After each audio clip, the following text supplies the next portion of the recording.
ओम शांति। आज 1 जून 2022 है और आज के बाबा के साकार रूप से चले हुए मधुर महावाक्यों को स्पष्ट करेंगी आदरणीय आशा दीदी। ओम शांति दीदी। ओम शांति। बाबा ने कहा, मीठे बच्चे सदा ईश्वरीय सेवा में बिजी रहो तो बाप से लव बढ़ता जाएगा, खुशी का पारा चढ़ा रहेगा। ये बहुत ही उम्दा चीज़ है। बाबा की सेवा में बिजी रहना माना बाबा की याद बनी रहती है, क्योंकि मन में ये रहता है ये किसकी सेवा है, मैं किसकी सेवा पर उपस्थित हूँ, तो बहुत अच्छा लगता है। तो ईश्वरी सेवा पर बिजी रहेंगे तो बाबा की याद में रहेंगे। प्रश्न है, नज़र से निहाल होने वाले बच्चों की दिल में कौन सी खुशी रहती है? उनके दिल में स्वर्ग के बादशाही की खुशी रहती है, क्योंकि बाप की नज़र मिली अर्थात वर्षे के अधिकारी बने। बाप में सब समाया हुआ है। नज़रों से निहाल, बाबा ने अपनी नज़रें हम बच्चों के ऊपर डाली, हम बच्चों को लायक बनाया, जन्म दिया और अपनी नज़रों में रखा।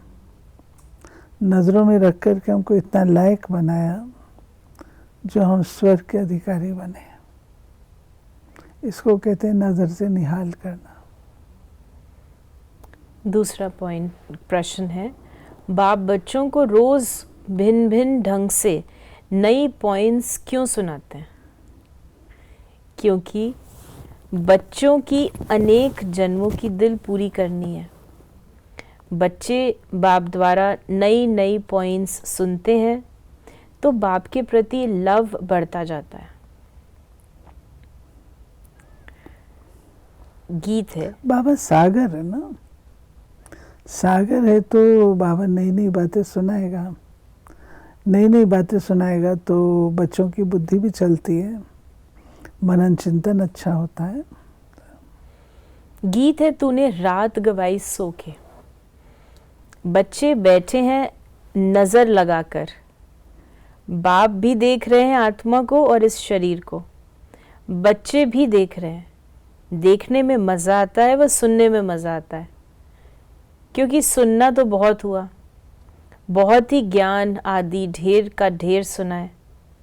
तुम नंबर 1 भगत हो, तुमने ही सबसे जास्ती भक्ति की है।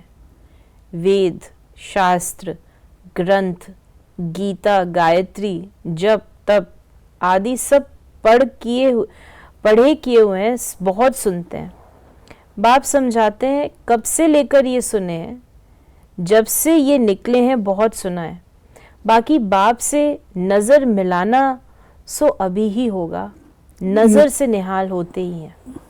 बाबा कहते तुमने कितने सब कुछ पढ़ा, पढ़ पढ़ करके थक गए और एंड में लोगों ने ये भी कह दिया, कबीर जी ने, पोथी पढ़ी पढ़ी जग मुआ, पंडित भया न कोय, ढाई आखर प्रेम का पढ़े सो पंडित होए। पढ़ करके क्या प्राप्ति है? विद्वत्ता।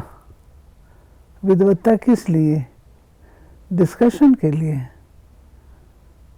क्या वो बहुत बड़ी चीज़ है? अच्छा, हो भी गया, आप उसमें माहिर हैं, आप उसके एक्सपर्ट हैं, उसका फ़ायदा क्या उस ज्ञान का? वो ज्ञान जब तक आपके जीवन में नहीं उतरता है, ज्ञान किस बात का?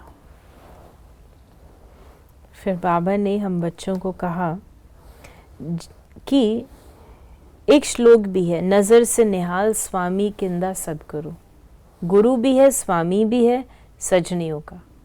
नज़र के सामने बैठे हैं, नज़र से ही बाप को जानते हैं कि उससे हमको विश्व का मालिकपना मिलता है।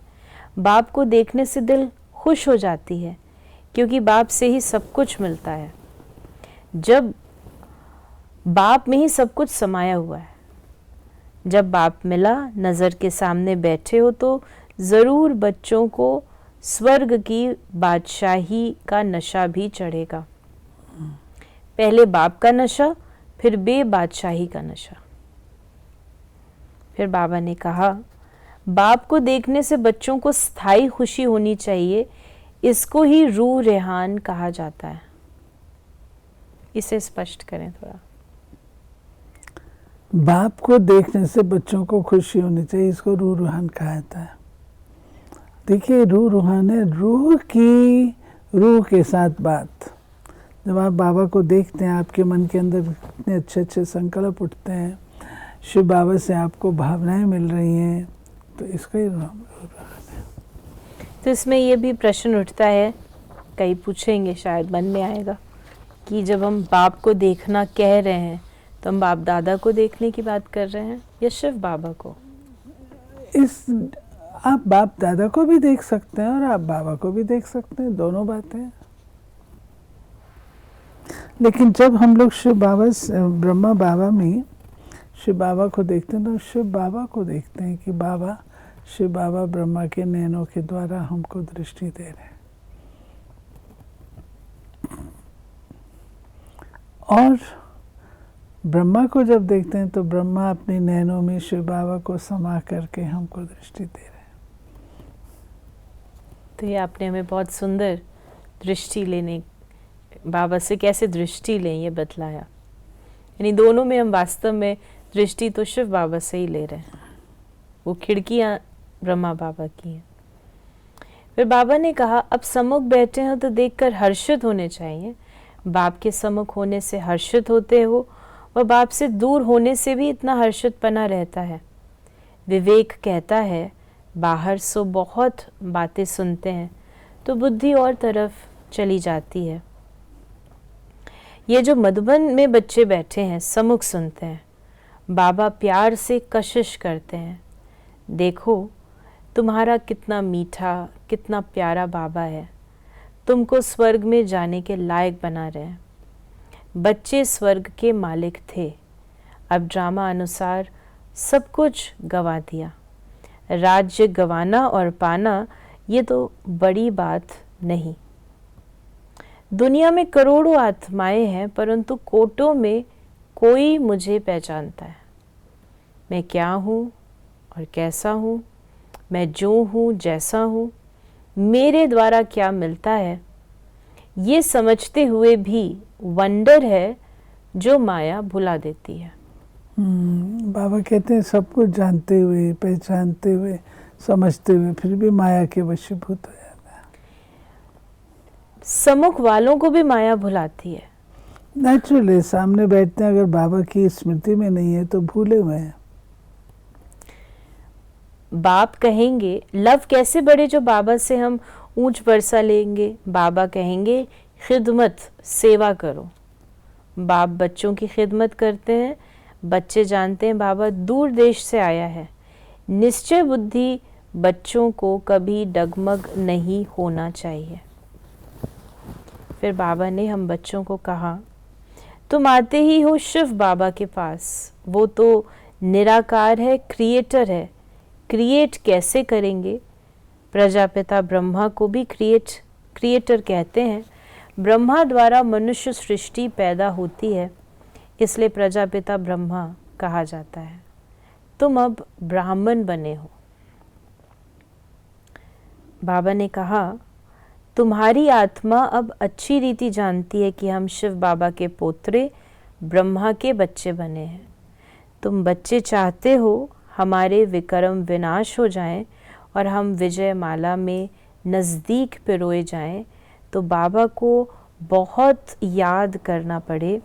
फिर तुम कर्म योगी भी हो, घर बार संभालते पवित्र रहना है, कमल फूल समान। ये मिसाल कोई सन्यासियों से नहीं लगता है।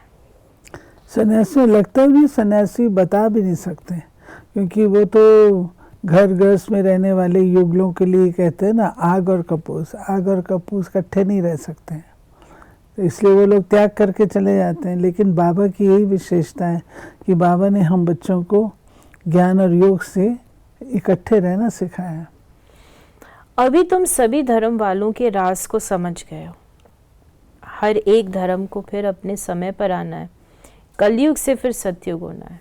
सतयुग के लिए चाहिए आदि सनातन देवी देवता धर्म, और कोई धर्म वाले मनुष्य को देवता बना नहीं सकते।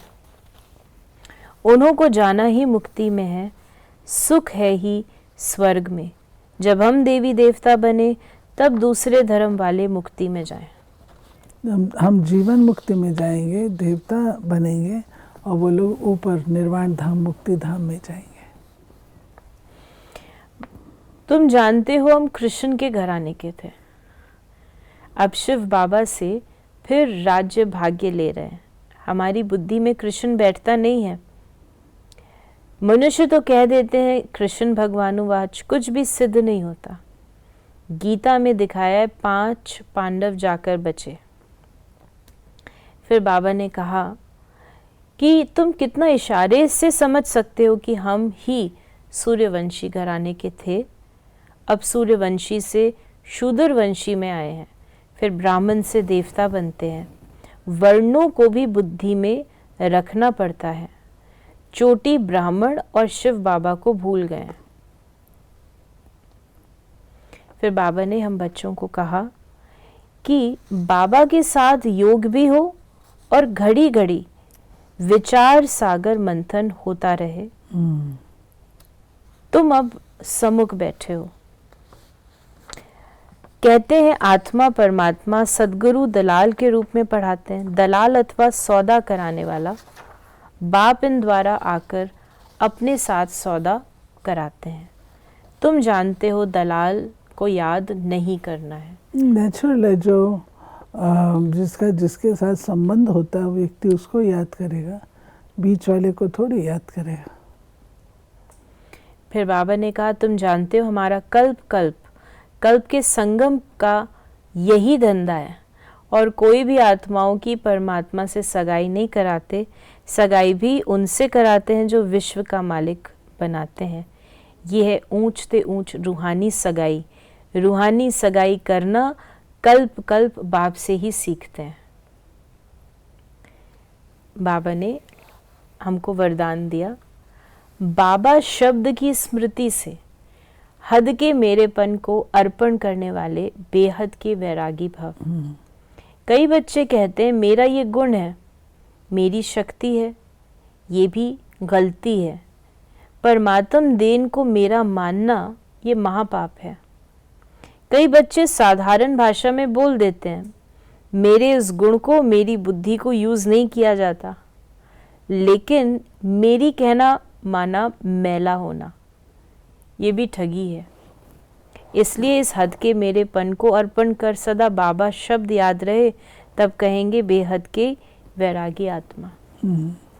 ये कितना बाबा ने कहा बेहद का वैराग, जिसमें बाबा ने कहा ये कहना मेरा गुण, मेरी बुद्धि, मेरा यूज नहीं होता, इससे भी ऊपर उठो। स्लोगन है अपनी सेवा को बाप के आगे अर्पण कर दो तो सेवा का फल और बल प्राप्त होता रहेगा। तो ये थे बाबा के आज के मधुर महावाक्यों का स्पष्टीकरण। यदि आपके मन में कोई भी सवाल है तो उसे आप मैसेज करें 8826599309 पर। ओम शांति।